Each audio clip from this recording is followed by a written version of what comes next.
Что ж ты ветер не пускаешь к женщине желанной?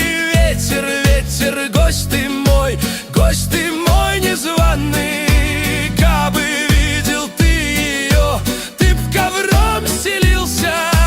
И ответил ветер вдруг: видел и влюбился.